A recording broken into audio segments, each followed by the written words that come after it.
हमारे देश में अब मुझे ये समझ में आने लगा है कि किसी भी भारतीय नागरिक को चिकित्सा सुविधा की जरूरत नहीं है, चिकित्सकीय ज्ञान की जरूरत है। हेल्थ फैसिलिटीज नहीं चाहिए, नॉलेज चाहिए। नॉलेज की बहुत कमी, और इतनी कमी है कि पढ़े लिखे लोग उससे ज्यादा पीड़ित हैं। छोटी छोटी बातें नहीं जानते। पानी को उबाल के पीना, ये इतनी छोटी सी बात है, लेकिन आज के समय की बीमारियों में सबसे इफेक्टिव है, खासकर 3 महीने की ये जो। तो आप उनको बता दो भैया पानी उबाल के पियो, उबाल के पानी पीने से क्या होता है वो समझा दो उनको, 10 मिनट में समझ में आ जाए। फिर उनसे कहो कि खाना खाते हो तो कुछ ये खाओ ये मत खाओ, क्योंकि दिनचर्या ऋतुचर्या जो आयुर्वेद की है ना, वो जरूर सीख लो। दिनचर्या और ऋतुचर्या जरूर सीखो, आयुर्वेद की बहुत आवश्यक है। और आपको मैं एक किताब का नाम बोल के जाता हूं, इसको पढ़ो। भगवत गीता जैसे पढ़ी जाती है, रामचरितमानस जैसे पढ़ी जाती है, उस किताब का नाम है अष्टांग हृदय। इसका एक दूसरा नाम भी है अष्टांग संग्रह, पुराना नाम अष्टांग हृदय। ये किताब का जो स्वस्थ व्रत है ना, वो ऐसे पढ़ो जैसे आप धार्मिक पुस्तक पढ़ते हो, और उसको बार बार पढ़ो तो याद हो जाएगा, कंठस्थ हो जाएगा। उसमें 2000 सूत्र हैं। ये सूत्र लोगों को बताना शुरू कर दो।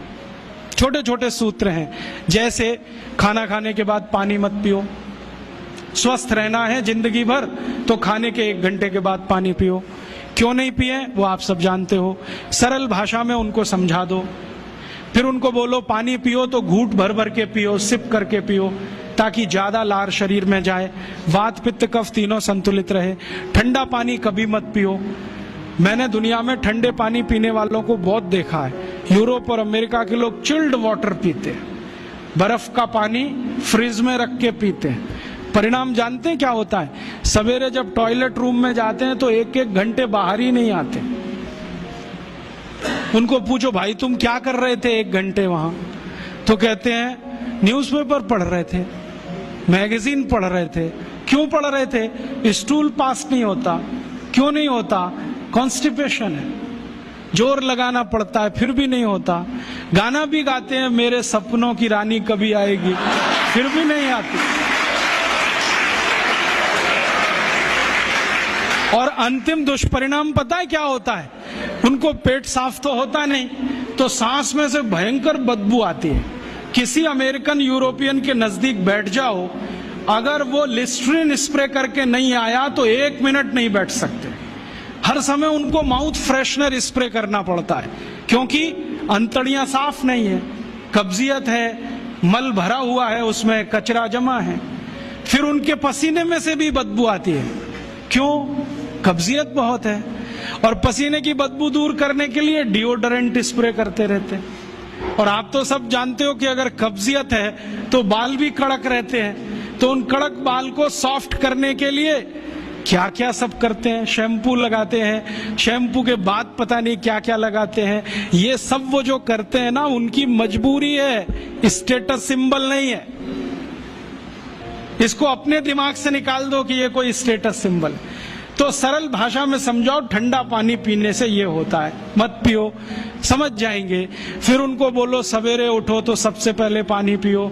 फिर उनसे बोलो खाना खाओ तो बैठ के खाओ, कभी भी खाना खाओ तो पूर्व दिशा में मुंह करके खाओ, सो तो पूर्व दिशा में। ये अष्टांग हृदय में इतने अद्भुत छोटे छोटी बातें हैं तो संस्कृत में है, लेकिन अब तो उसका हिंदी भी आने लगा है।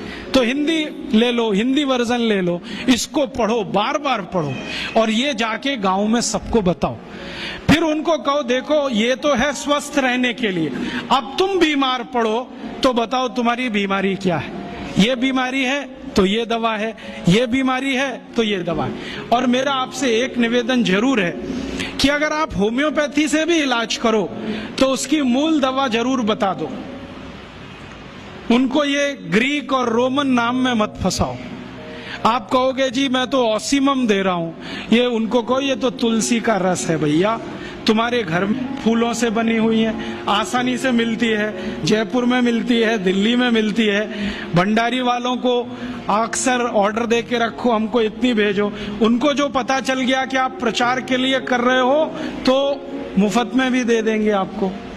तो इस तरह से आप गांव गांव जाओ, छोटे छोटे शिविर लगाओ, गांव वालों को इकट्ठा करो। गांव वाले बहुत दुखी हैं, शहर वाले भी दुखी हैं, वैसे तो वो दुखी हैं। इसका यही सबूत है कि रामदेव जी आए जयपुर में सवेरे 4 बजे तो सब लोग पहुंच जाते हैं वहां, पैसा भी देते हैं, समय भी देते हैं। और 4 बजे रामदेव जी कहें टांग ऊपर उठा लो तो उठा लेते हैं, कहें सिर नीचे कर दो तो कर लेते हैं, ऐसे कर लो तो कर लेते हैं। क्यों?